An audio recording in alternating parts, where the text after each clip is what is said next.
What's going on, guys? Good morning. Welcome back to United View. Hope everyone is doing very well. Welcome back to another edition of the Transfer View. It is Monday, the 27th of January, and everyone's basking in 3 points from West London last night from Craven Cottage. Yes, Fulham 0, Manchester United 1. Smash and grab settings, but I don't even know if we're going to be talking about the game last night. We're going to be talking about a lot when it comes to transfers, a lot when it comes to Marcus Rashford, fans confronting Sir Jim Ratcliffe after the game in West London last night, the latest when it comes to Manchester United's pursuit of Patrick Dorgu from Lecce, Alejandro Garnacho, could he still be on his way out of Manchester United this week, possibly with a move to Chelsea? As someone said previously, I believe it's a famous saying, actually, when it comes to United view and Manchester United. I believe someone said that once. That's what indeed it is. It's all going off. We're going to be chatting about it this morning. So be sure to smash a like on the like button. Be sure to subscribe, bottom right-hand corner. Let's quickly get to 100 likes. Already, we're halfway there. So if you haven't already, click the like button and be sure to subscribe. As you can see in the top right-hand corner, we're on the road to 200K. Next stop, 189,000. So if you haven't already, you know what to do. I can see people in the chat. Daniel Luciano says, let's get to a quick 100 likes indeed. As always, let me know where you're watching from and what the weather is like too, because it's been a bit cold. It's been very stormy. I tell you what, last week, Storm Owen, but with a different name, or it's called, they didn't really say Owen, it was Ewan or whatever. It was rough. It was rough indeed. FPL Frosters hit the like button, yes. And Crafty Skill says, big up, Owen. Big up to you. We do have a lot to get into, actually, when it comes to Manchester United. So let's get straight into the news this morning. Let's start talking about Ruben Amorim and his comments about Marcus Rashford. Now, if you were watching the full-time view yesterday, when I was taking some of the calls from some of the UV members, be sure to check that out. As that was going on, I always have the social media feed over here to the left of me, to the right of you on the screen. And I was sort of seeing that these quotes started to come in about Amorim. Of course, he was asked, when isn't he, about Marcus Rashford. We've become quite used to it at this point, haven't we? We've become quite used to Rashford not being involved in a match day squad. So much so that when the team news did come out yesterday, the starting 11 came out and Rashford wasn't on the bench. It was like, oh, yeah, we're used to it. We're used to it, whatever. And he wasn't asked about Rashford prior to kickoff, which he usually is. So it felt like maybe even the media, they're not really interested in the Rashford story. And we're just sort of going to wait and see how this one plays out. Well, my goodness me, he was asked about Marcus Rashford after the game, and the quotes got a lot of people talking because, as the title says right there, Amorim takes, it's not even a thinly veiled swipe at Rashford, is it? He hits out at Marcus, and here's what he had to say about it. So he was asked about Marcus Rashford's exile from the Manchester United starting 11. Not training, still training with the first team, as we saw in open training last week prior to the Europa League game. But he said as to why, it's always the same reason. The reason is the training. I see what a footballer should do in training, in life, is every day, every detail. So if things don't change, I will not change. And this is really the quote that got the most people talking. He said, it's the same situation for every player. If you do the maximum, if you do the right things, we can use every player. And you see it today on the bench because we miss a little bit of pace to go and change the game, to move some pieces. But I prefer like that. I will put the Vital, who is the goalkeeping coach, George Vital. He is 63 years old. I will put Vital in before I put a player that doesn't give the maximum every day. I will not change in that department. So he is saying, I will put a 63-year-old staff member on the bench before Marcus Rashford, before someone that he says will not give the maximum every single day. Now, when I heard this yesterday, when I was doing the full-time view and I saw those comments, first of all, as is always the case with nowadays with social media, when I first saw those comments, I thought to myself, bloody hell, are they real? Because you never know with Manchester United, and looked online, saw they were, read them, watched them as well. And how do I think that this is going? It looked to me and felt to me a lot like Raheem Sterling towards the end of the summer transfer window. Towards the end of the summer transfer window, it looked like that obviously Raheem Sterling was going to be on his way out of Chelsea, but throughout preseason he had played and he was still involved. And then next thing you know, was it like 4 or 5 days out from the close of the window? It was Chelsea got no interest in using him. If he doesn't move, he's not going to be named in the Premier League squad. He's going to be training by himself. This is what's going to be happening. And it felt like a shift yesterday, didn't it? I mean, not to say that when you're not being included in match day squads, it's pretty obvious the circumstances. Amorim doesn't rate Marcus Rashford. You could almost go as far to say that maybe he doesn't like Marcus Rashford. There is clearly a disconnect there between the coach and between the player. They don't get on. Now, I think that it is quite funny that Rashford last night, he did go on to social media, and Flex pointed this out the other day, and it's so true. It's so true. I think he said it on the Trinity on Friday's episode. It was after obviously the Europa League game. And when Rashford was in the stands, he's in the stands and he said, come on the boys, and was watching the game. He's trying to do this. Like, I'm just here, I'm just being a nice guy. I'm showing up to training. Those reports come out. I'm happy to play when picked. I've got no problem with Ruben Amorim. No problem at all. I've got no problem if I'm going to stay at Manchester United either. I'm just here, I'm just doing my thing. I'm just doing that. And it goes back to what I've mentioned previously, which is there is this public relations pissing match between both sides. That's what it is. That's what it has been, I think, for the last 6 weeks, really, since the whole when Rashford got dropped out of the side for the Manchester Derby game. So around sort of 6 weeks. That's what it's been, which is you've got Manchester United side, which of course Ruben Amorim is in, which is like, we're open to offers. We're open to talk. We're open to talk to other clubs.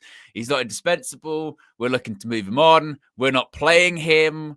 He's not even in the matchday squad. So he's not exiled to the extent that Jadon Sancho was. He's training. He was ill for like 3 or 4 weeks, and then you've got the Rashford side, which is basically did the interview in the primary school of Henry Winter. I'm looking for a new challenge, and when I leave Manchester United, it's just going to be a statement. I'm not going to say anything else. It's sort of the thing about, wow, AC Milan are interested. I'm turning down those Saudi clubs because I'm not interested. I wouldn't go to Saudi, but AC Milan were interested. But he's got his heart set on Barcelona. He's trying to angle sort of a move to Barca, even though Barca financially, can they make it happen? It's only reportedly if Ansu Fati leaves. And I saw Hansi Flick last night was saying Ansu Fati wants to stay. So that one looks like that's not really going to happen. You've got these two sides trying to sort of jockey for position and save face. But I think the conclusion to come out of last night is it's done. Like, it is over. That I don't see, you've got, and Ruben Amorim really has just pulled the curtain back, I think, a little bit more than how he has in the last few weeks.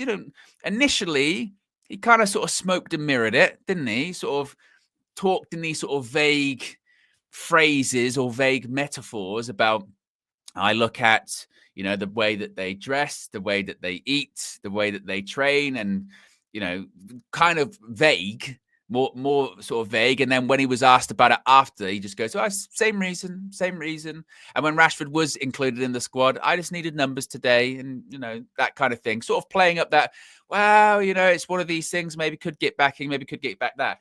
To me now, I don't see any way back. He's sort of come out. And when you've come out and you've said, there is a 63-year-old goalkeeping coach here, I would rather name him on the bench than someone who doesn't give their maximum for the team.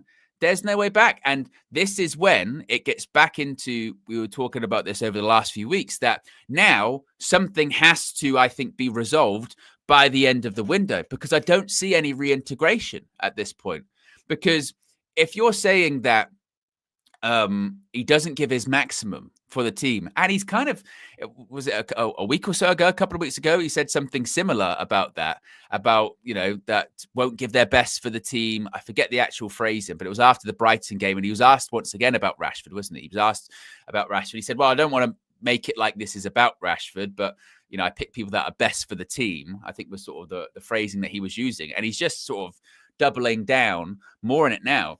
I mentioned at the time that, well, if he doesn't go, if Marcus Rashford doesn't leave in this January transfer window, then what? And he's then back into the squad. Then are we sort of saying that now he does give his maximum for the team?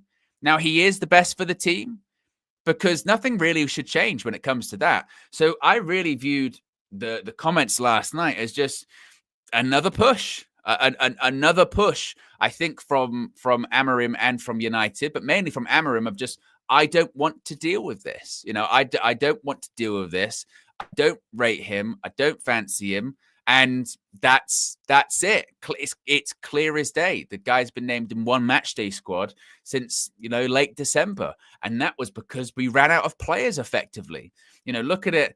Thursday, KG brought it up too. During Thursday, we could have named 12 substitutes. We named 10, including 2 goalkeepers. It doesn't take a rocket scientist to see how Ruben Amorim feels about sort of the Rashford situation. And my prediction for this is why I was saying that I just couldn't see him, staying and then being reintegrated in, is I think what happens now, and this was my prediction anyway, is that we get closer and closer to the end of the window. And I think a club like, say, Borussia Dortmund might be licking their lips when it comes to this deal, because seemingly they sort of drew the line in the sand of, we think we can be an option to Rashford. We cannot afford the numbers financially that they're talking about. But if there is a compromise to be had and a compromise to be met right at the end of the window, then we'll be here and we'll be able to facilitate that. The AC Milan one, not going to happen now. Kyle Walker's went there. The Barcelona one, I just don't know if I see it, honestly. And I suppose it kind of sums up the sort of situation with Rashford in general, as I think he thinks that, he thinks that he's Barcelona standard. I should be at Barcelona. I'm a Barcelona player. And it goes back to the problem of Rashford at Manchester United in the first place, isn't it? There is a difference between perceived ability and sort of the reality, his real ability. There is a big gulf between the Rashford brand and the Rashford scrutiny and the Rashford attention versus actual ability. And that disconnect leads to frustration. And, you go to Barcelona, they're absolutely just as scrutinized as Manchester United. My goodness me. And as I think it was, it might have been, and once again, KG pointed this out. If Marcus Rashford went to Barcelona and was sprinting and was pressing, you would go, well, you weren't doing that at United. So again, what's changed? So it's a fascinating situation. I do think he goes by the end of the window, not permanently. I think he goes out on loan, because with the things that Amorim has been saying, and I don't like to be, or try not to be, the sort of, again, conspiracy, tinfoil hat, all this kind of stuff. About these kind of things, because we don't know what's going on behind the scenes a lot of the time, and a lot of these things come out eventually after the fact. But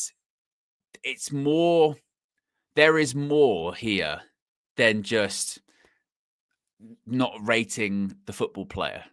There is more. I mean, if he didn't rate the football player, Marcus Rashford would be on the bench. Maybe he would start some games. Maybe he wouldn't. Maybe he would come on, or what have you. The guy's not being named in the squad every single week.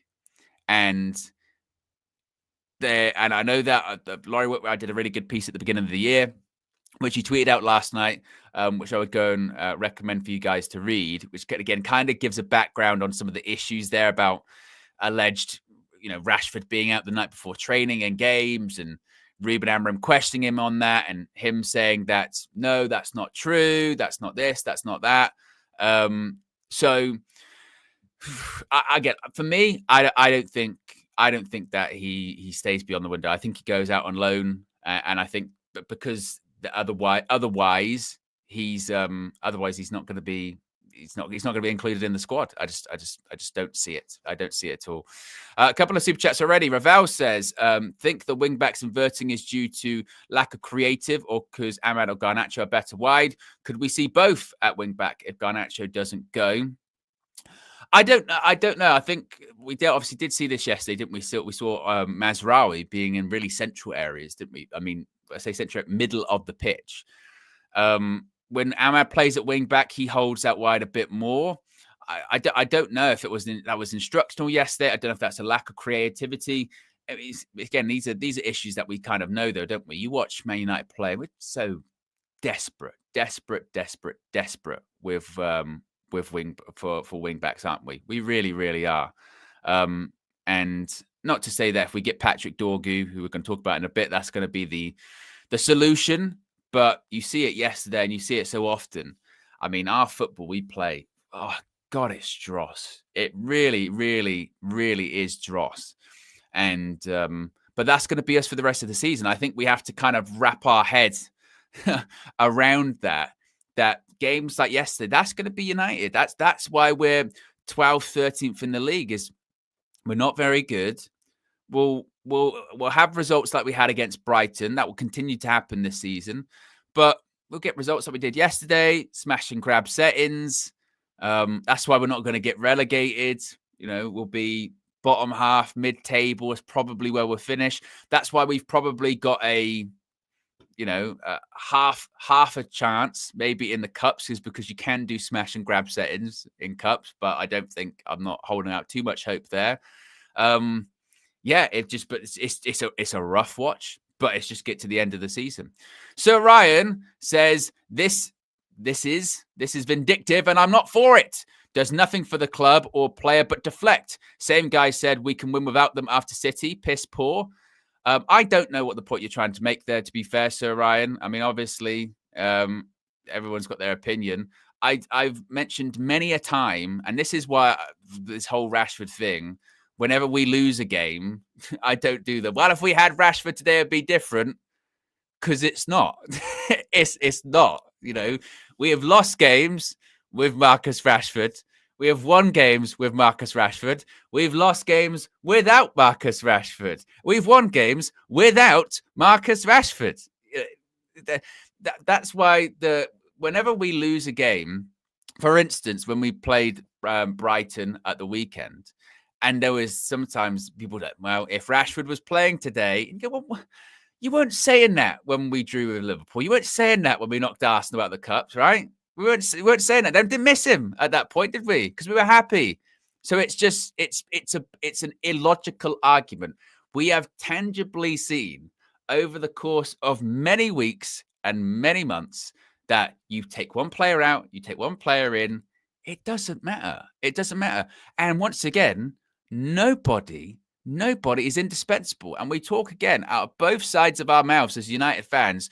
Be ruthless. Get these players out. If they don't care enough, and if they don't care enough for this team, and they don't run, if they don't want to be here, and if they're not blah, blah, blah, then get rid of them. Or if they're not given the maximum, don't select them. Don't do that. Manager says that. Well, it's bang out of order. You shouldn't do that. It's bang out of order. Can't have that. You know, it is.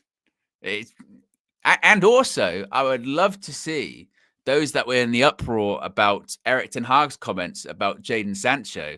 I didn't select him based off training. Guys, it's the same thing. It's the same thing. And the fact that I'm seeing different viewpoints on the same thing, a manager coming out publicly and saying that they didn't pick the player based on training, it's crazy. It's crazy because it's the same thing. And also, my reaction to that is the same as it was for Ten Hag and Sancho, which is that's the manager's right. If you pick the team, it's your right to who you include in the squad based on your own perception. That's that's what it is.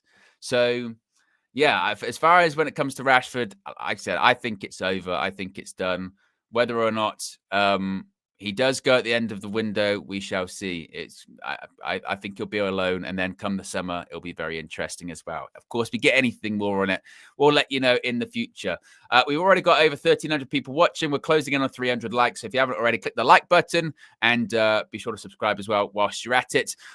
Let's also talk about Sir Jim Ratcliffe getting confronted by the Manchester United fans outside Craven Cottage yesterday. Now, for those that haven't seen this, there is a video making the rounds on social media. Sir Jim's getting into a car, and there is a few fans there, and there's shouting £66 a ticket, £66 a ticket, and so Jim, to be fair, it's very strange. He goes, "Oh, get your picture then," and then they start, calling him a twat and all this kind of stuff, and the C word, and he goes, come on," and rolls up the window. But of course, they've got a right to be frustrated. Who isn't frustrated? There is so much to be frustrated with Manchester United, and then they also say you're just as bad as the Glazers, and we've spoken about this quite a lot, haven't we? We've spoken about it quite a lot over the last, couple of weeks with the Garnacho stuff, with selling players and all this kind of stuff. It's a very complex and complicated situation. Manchester United financially are in a complete and total mess. They are absolutely in a mess. And that is largely, based upon the financial mismanagement of the Glazer family for decades, to get to this point of not investing into the business, ripping money out. In addition to that, overspending on transfer fees, overspending on contracts, leveraging debt, loans. I mean, we purchase players based on credit. Our cash reserves are higher at the moment because, again, we got more loans that we could extend upon. I mean, it's a mess. Now, obviously, Ineos have been in for a year, and I think the criticism of them is absolutely valid because people are now looking at them and saying, look, we understand you've got difficult decisions to make and difficult things to do, but at the same time, you are now complicit in keeping this family in charge. In addition to it, you have made massive mistakes over the course of the last 12 months that have added to this financial problem, that have added to this final mess. And seemingly, the way that you've resolved to get Manchester United out of this financial mess, which you've now added to, is to take it out on the fans by charging us more, by charging fans more for tickets and, and cutting costs for stewards or the charitable arm of the business and the Manchester United Foundation and people losing their jobs. And that frustration is a valid frustration. It absolutely is a valid frustration. So I think that fans are right to have their voice, and fans are absolutely right to, confront, as long as it's in a, safe and civilized, as much as you can confront someone in a civilized way. And Ineos, they shouldn't have a blank pass. Absolutely not. Look at us. We're a shambles. Manchester United are an absolute shambles. And there is an element of, I say sympathy is probably not the right word, of understanding. When they wrote to the 1958 Ineos about the sort of logic behind the ticket prices and all that stuff came out, you can understand. You can understand the viewpoint. You can understand the sort of feeling of they're like, look, we have to do something because we're heading towards a PSR disaster. We're heading towards, violating those rules. We're heading towards financial ruin. We have to do something.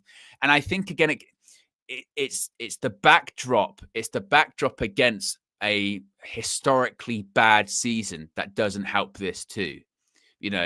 If these ruthless decisions were being made against the backdrop of us having a fairly more successful season, and I think people would be looking at it going, look, it's part of the greater good. It's not ideal, but it is, not that it is what it is, but we can understand the logic of it. It's when things it's when things are feel like they're getting worse, and the sort of callous nature of it. But at the same time, what they'll say is this is business, and sometimes they do look at it as just numbers on a sheet. We have to get to a cash positive future, and we only do that by making difficult decisions and making difficult cuts.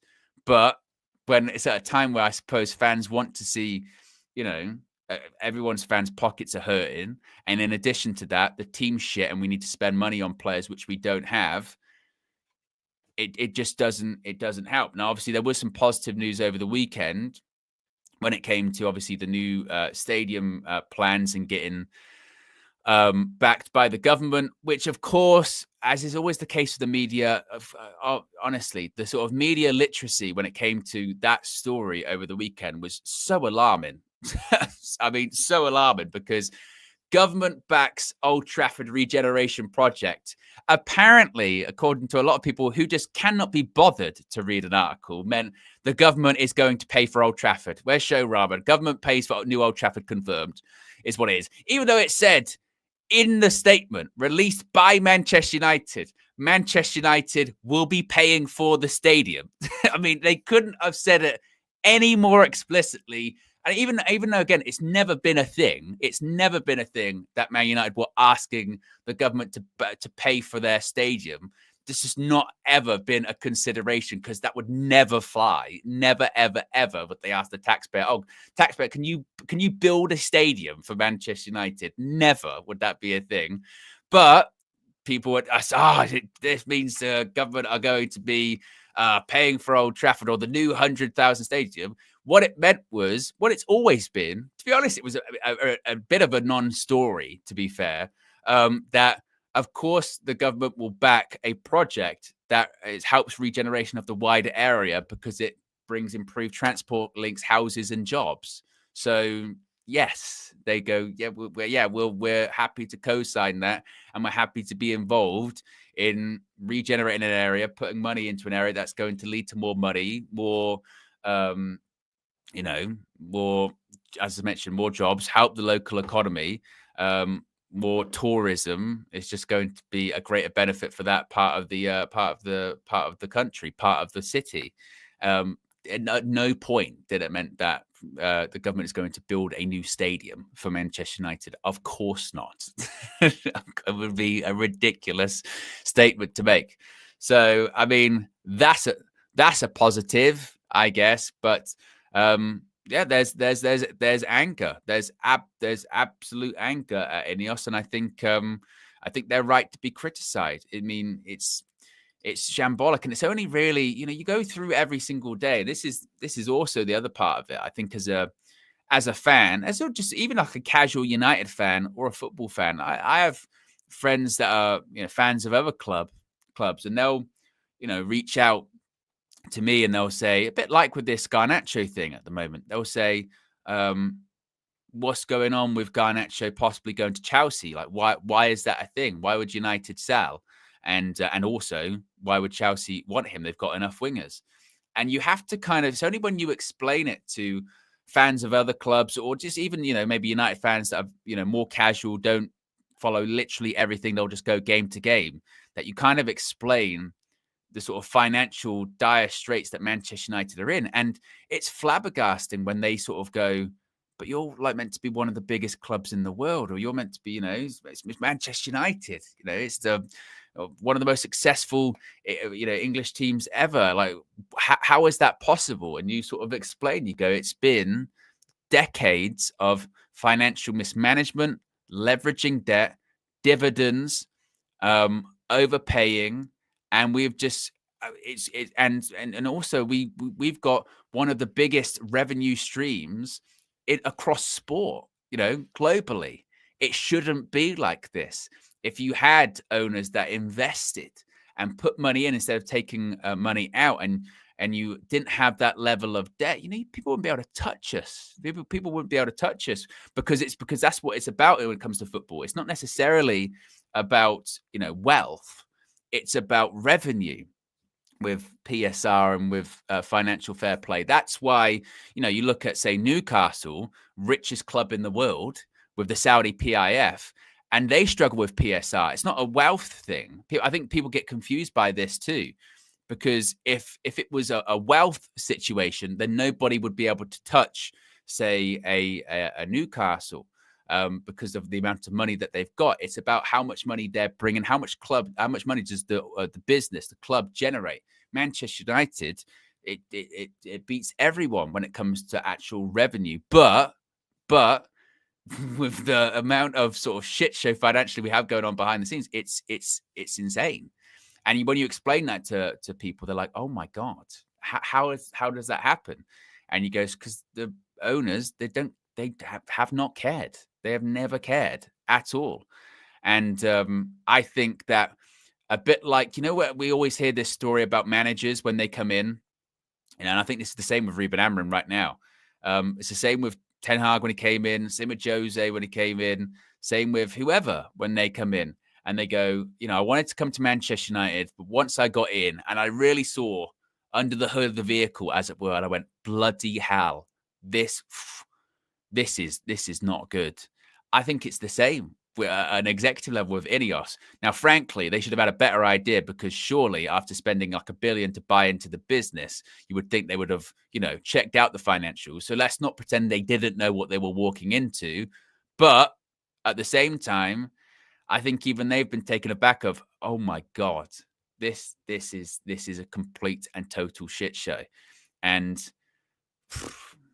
it is going to result in sales of academy players to try and bail Manchester United out. I was selling Garnacho, obviously Marcus Rashford, academy player. That's what Amorim, if to push him out and sell him in the summer, Manchester United will look at 1,000,000% because of pure profit to try and offset and try and fix this issue. I think part of the reason I'm still convinced, we've heard the stories about, Heaven from Arsenal, and obviously Obi Martin, Sekou Kone, we got the player from Palace in the summer, getting those sort of top line academy players into the United Academy, I think is twofold. I think it's one, we can get them for less, and in 2 or 3 years' time, they can be a fantastic player for us. But if they're not, I think the idea is, well, if they come in and they're okay, if we sell them as an academy player for pure profit, that's again that can help us. Realistically, I saw people even talking about it with Toby Collier yesterday. He's only just started. He's only just started at Manchester United. Scored as good of a goal with a header off the line, and he's done well recently. But I've even seen the sort of narrative around him, which is, we'll see how he goes for a couple of years, and if he's not good enough, hey, it's a pure profit, and we can move him on. That's the way football's going now. Those are the rules. The rules now are just academy players. That's how you do it. That's how Chelsea have continued to spend over and over. They've got so many academy players. We've helped by buying people like Mason Mount. So yes, it's going to be a difficult thing to get out of financially for that, certainly. We've got close to 1,600 people watching. Where are we at in terms of likes? We're closing in on 400. We've got about 11 likes to go until 400. We can get to 500 likes this morning, which would be fantastic for a solo stream. So be sure to click the like button and be sure to subscribe. All Elite says, new stadium chat. Interesting news this weekend. Indeed, we just spoke about that. Indeed, big up All Elite, long-time member and mod getting involved there. And we just hit 400 likes, so big up. And 100 to go. 100 to go until 500. So let's keep pushing those numbers up. The latest when it comes to Patrick Dorgu, let's talk about this. And also then we're going to talk about Garnacho, because there's just sort of this big sort of load of news. I like that Darmashef now is doing a lot of his transfer news just by his notes pages. He's just putting out his notes pages on Twitter. That's how he's given a lot of the transfer news at the moment. So Patrick Dorgu, this is still ongoing when it comes to all this. Fabrizio Romano said this morning that Manchester United are set to approach Lecce again earlier this week for Patrick Dorgu. Addons will be a key part of the final proposal to get closer to Lecce's request, which is this €40 million price tag. Dorgu has already agreed terms with Manchester United. Napoli are keen on a summer move. Now, if you watched the match view yesterday on the pre-match, we spoke a lot about Patrick Dorgu, and we spoke a lot about this deal. And obviously there was the chatter about Alvaro Fernandez over the weekend and how it felt like it was Manchester United trying to kind of leverage, wasn't it? Saying we've got other options we could go for, which I don't believe that they will. My prediction yesterday was that I think that it will be, it's a bit like what Romano was saying there. Lecce have always wanted 40 million euros. If you go back to the summer when Chelsea, Spurs, and I think some other clubs were interested in Patrick Dorgu, the asking price was always 40 million euro, and they haven't seemingly gone away from that. What we did see yesterday too from Fabrizio was that Lecce have brought in another fullback, which says to me that I think that I think that probably says to me that they've resigned to themselves that Dorgu's going to go. They just want to get a fee that they're happy with. I think that United will end up getting Patrick Dorgu. I think it's going to end up being 35 plus 5 so that both clubs can save face on this one. So if it's 35 million euros plus 5 million euros in add-ons, then Lecce can say, look, we got our 40 million asking price. We stayed firm. We got the price that we were looking for. United can then go, see, we got him for under 40. They were asking for 40. We got him for 35 plus 5, but the add-ons could be difficult, blah, blah, blah. Clearly, that's who they want. Clearly, they want Patrick Dorgu. I know that there was, I said, the chatter about Alvaro Fernandez. I think that was just United trying to sort of say we can walk away from this. But as many pointed out yesterday, United sort of walking away from deals, they still don't really do that. I mean, look at the summer when it came to sort of the midfield situation. When we were going after Manuel Ugarte and PSG had a certain price in mind, we're going to walk away. We're walking away from this deal and we will not get Manuel Ugarte. We're going to get Sander Berg instead. And we've got other options. You better be careful because we got some other options and we're going to look at them, damn it. And then we went back to Manuel Ugarte because I think that's who we wanted. Now, as Max says, we did walk away with Jared Branthwaite, but it was a bit like with the De Ligt stuff and Mazraoui, wasn't it? Bayern, they're saying no. They're going to get their price for De Ligt, and we've got other people we can go for. And Man United can't afford that. We end up getting them in the end, and it'll be the same, I think, with Patrick Dorgu. We'll end up getting Patrick Dorgu. Like that. That's what's going to happen. Let's face it. Here, that's why the Branthwaite thing was surprising. And to be fair, I think the reason we walked away from the Branthwaite one is because it was just a ridiculous price. What did they want? Like 60, 70 million. And we were only willing to go to like 30 or 40, especially when they did look at De Ligt and said, well, we can get him for under 40 million quid. So we'll just do that. But largely, we won't walk away. So, and with the Alvaro Fernandez one, I think that buyout clause is valid until January of 2026. So there's still a possibility United could go back to him anyway, whether it's in the summer, whether it's just before January anyway. So I think that they'll probably keep an eye on it, certainly. So I do expect this one to happen. It's quite interesting to see the sort of general response to this deal, which I think is largely, obviously we want players to come in and people want Amorim to get his own players because you look at yesterday. I mean, you've got a bunch of players that just cannot play the system that Ruben Amorim plays. So to get him players to help that, facilitate that is desperately needed. But there is this sort of general sense, isn't there, of not like don't care, but just sort of, well, it's not going to make much of a difference. But I think that's the right school of thought because it's not going to make a huge amount of difference because as we've seen, one player will not make a difference, that much of a difference for Manchester United. But you have to start somewhere, don't you? You can't, what are we going to do? Just sort of sit here and go, nothing's going to ever change. Nothing's going to fix it. Nothing. What's the point in buying any of these players? We're still shit, which we are. But you've got to try. You know what I mean? you've got to try. And I think maybe it goes back to once again the price. We're like, oh, we're getting ripped off here, and there is this sort of, I suppose, skepticism of he's going to come in. He's 20. and 40 million euros, well, 35 plus 5 if it is that, which is what, like 30 million quid ish. It's going to be, he's not even that good. We paid this amount for him. And because look, last night when we played in Fulham, I think that a lot of people were watching Rasmus Højlund's hold-up play going £72 million. Holy shit. And maybe that's also part of it too, where people are like, I remember buying young players from Italy recently for what we thought was overpriced money. And oh my God. oh my God. But I mean, that's what they're going to do. Left foot, he can play on either side, which I think probably helps. I know that because did they play Inter Milan last night? I think it was. And people were like, oh, yeah, they lost 4-0 to Inter Milan last night. So I think people are like, see, look at that. Played last night against Inter Milan and they got smashed. And you go, well, Lecce, as many people have said, they're 17th in Serie A and they're playing the team that's second. I don't think that's too much of an indictment on him. I don't think people should do that. Because again, football doesn't necessarily work like that, is it? There have been many a good player that have been signed that have been in relegation fights or have been relegated and turned out to be very, very good. So I don't think it's necessarily that.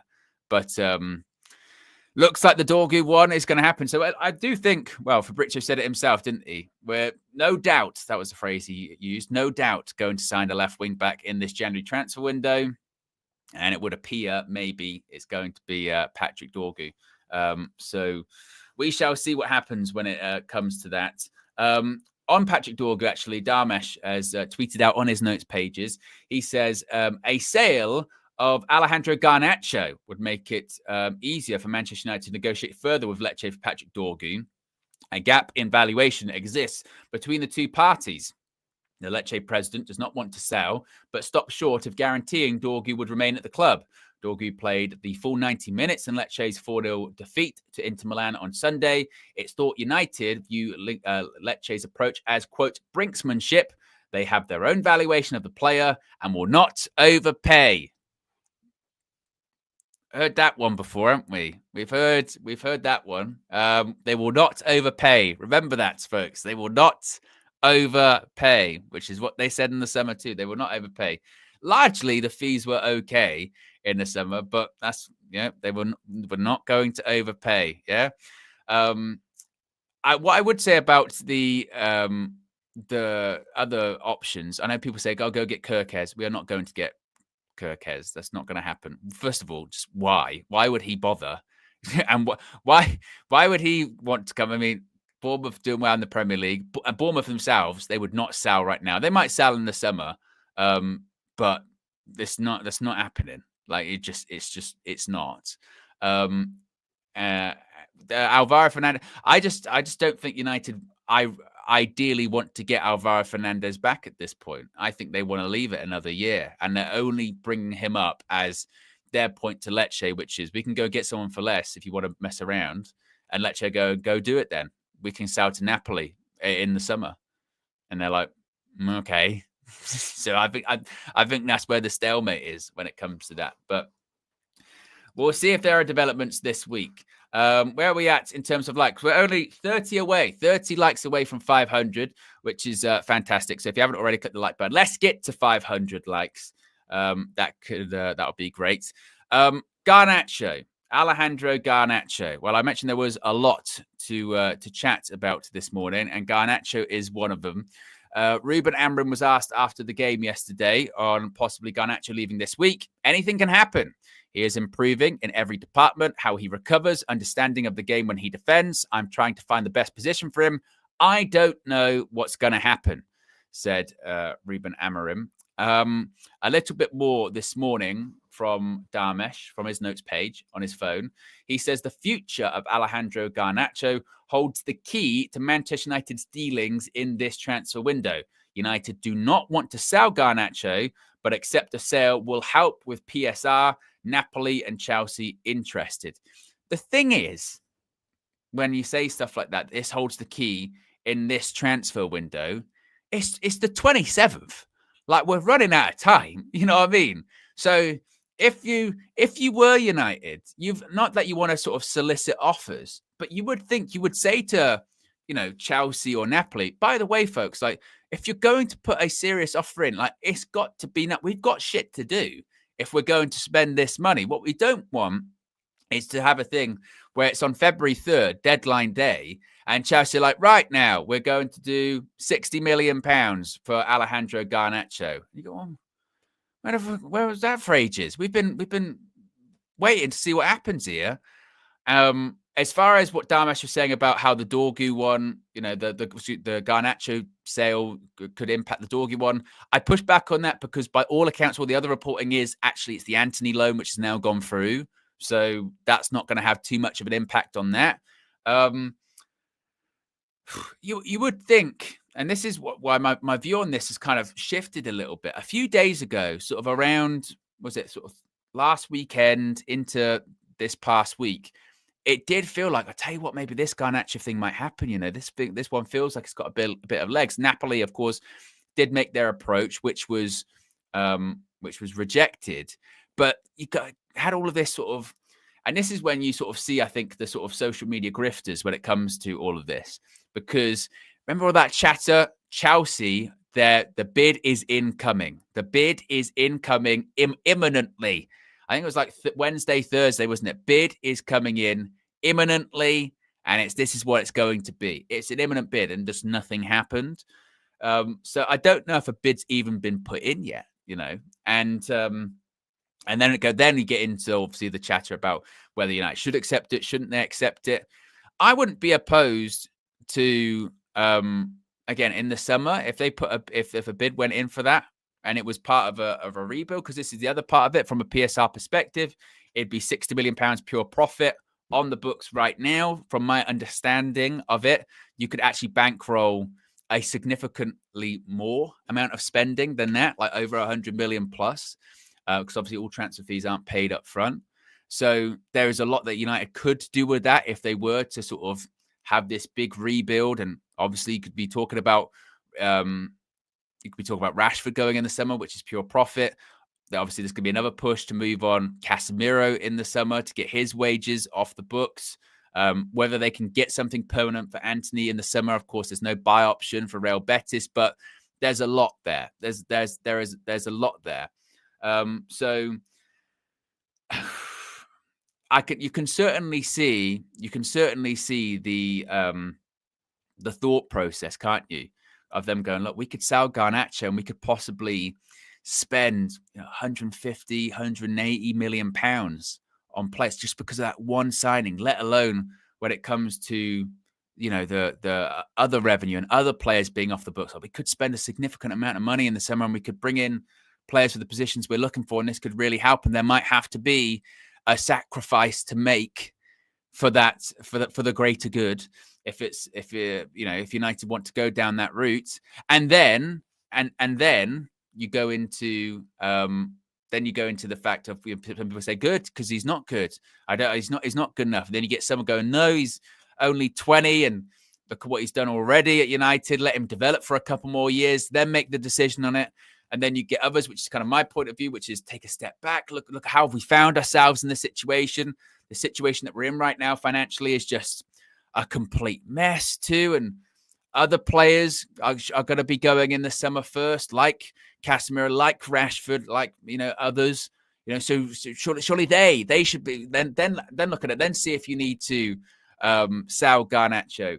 So it is a sort of complicated matter, isn't it? I think that with this Garnacho one, this is kind of a hypothetical how something could end up about this. I'm not saying this is definitely going to happen, but the closer we get to the deadline and no bid has gone in, I mean, I'm just seeing, obviously, Darmesh talking about this Nkunku stuff as well.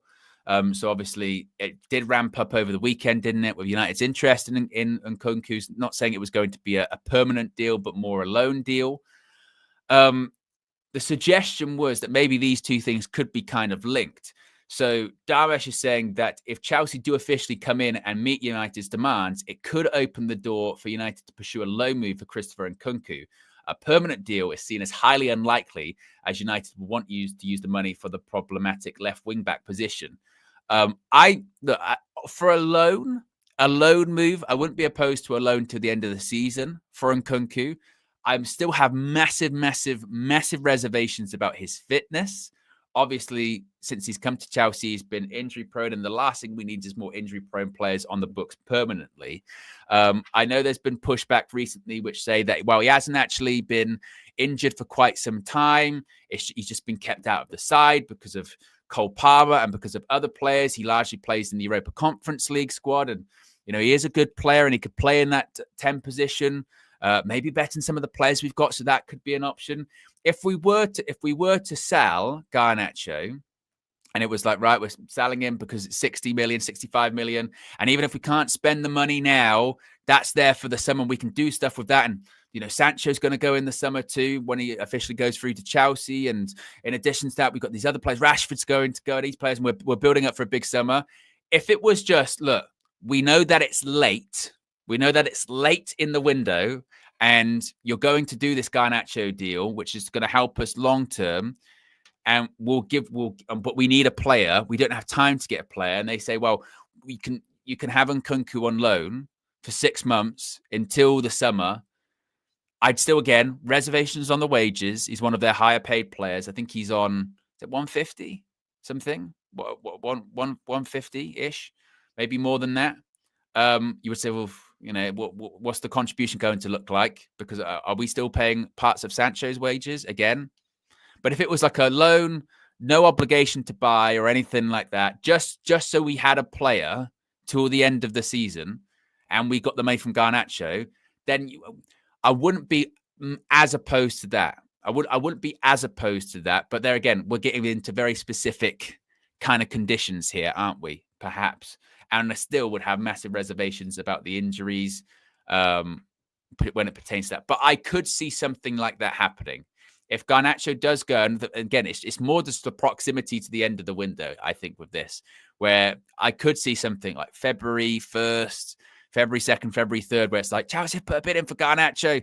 Man United don't have time. So they're going, we'll give you it's that, and we'll give you Nkunku on loan, and we'll do this and we'll do that, and then on February 3rd we're doing these deadline day streams, and we're like, okay, that's gonna be here, and then we're waiting until the registration window, a bit like we were with Sancho when he went to Chelsea in the summer. I could see something like that happening. I could. So we shall see. That one certainly is not dead. And also, Damesh is saying about possible exits. Terrell Malacia, he said a successful move for Dorgu would see United allow Terrell Malacia to go out on loan this window. A number of European clubs have expressed an interest, and United will look to get a deal in place should Dorgu arrive. So, I mean, that still kind of concerns me, to be honest. I know that, look, with Malacia, he needs to play regularly. He's coming back from injury, but I'm still like, we're still quite light in the left wing back position. I wouldn't it be a good option to have multiple people available there in that role? I mean, look, if it was a loan with an obligation to buy, then again, I'd look at that and go, oh, okay, you're moving players on. We're trying to build up money for the summer, perhaps. But yeah, so there's a lot of moving parts here. There is a lot of moving parts with a lot of Manchester United transfers. We shall see. We shall see what happens this week. I mean, I feel like I've said that every single week when it comes to it. I mean, the fact that is we're a week left here. In 7 days' time, the window will shut. Nothing has happened apart from Anthony's exit. And we're talking about a lot. We're talking about Garnacho could go. We're talking about Malacia could go. We're talking about Dorgu coming in. We're talking about Nkunku coming in. All in the space of 7 days. We'll see. We'll see. If anything does happen, of course, we'll be all over it. So be sure to make sure those notifications are on. You'll be notified if indeed when we go live or if a video goes up for it. Where do we end up on the likes? We did hit over 500 likes, which is fantastic. Appreciate everyone that has clicked the like button this morning. We've still got over 1,500 people watching. So if you haven't already clicked the like button, let's see if we can end on 600 or maybe even 700 or something like that for a big Monday morning show for what could be a big week for Manchester United, no doubt about that, when it comes to transfers and all that's happening this week. What's on tap for the rest of the day? Well, we've got obviously red carpet coming up at 7 p.m. With KG, myself, Minna, Saeed, and others all going to be there. So be sure to join us at 7 p.m. Tomorrow we'll have a morning show, Flex and KG, as we get closer to the Europa League game this week. Final Europa League game. We're also playing on Sunday once more. I don't know if it's televised. Is the game against Palace televised, or are we off the TV again next week? Which, if that is the case, our record recently off TV it's not been amazing, has it? Sunday, no, we're not televised. Damn, we're not televised. So that's going to be fun. KG and myself will be covering that, and we'll be very, very tired when we cover that one because KG and myself on my channel, OWEN Wrestling News 365, will be doing the Royal Rumble this Saturday. Yes. We're going to be live at 10:45 p.m. for an 11 o'clock start for the Royal Rumble. Myself and KG, that comedian, doing our best. Jim Ross and Jerry Lawler on commentary on my channel. So be sure to check that out on Saturday night. That should be a lot of fun indeed. But big up to everyone. Appreciate everyone tuning in this morning. Stay tuned. Could be a busy week for Manchester United. Have a good Monday, and I'll speak to you again very soon. I'm out of here. Peace.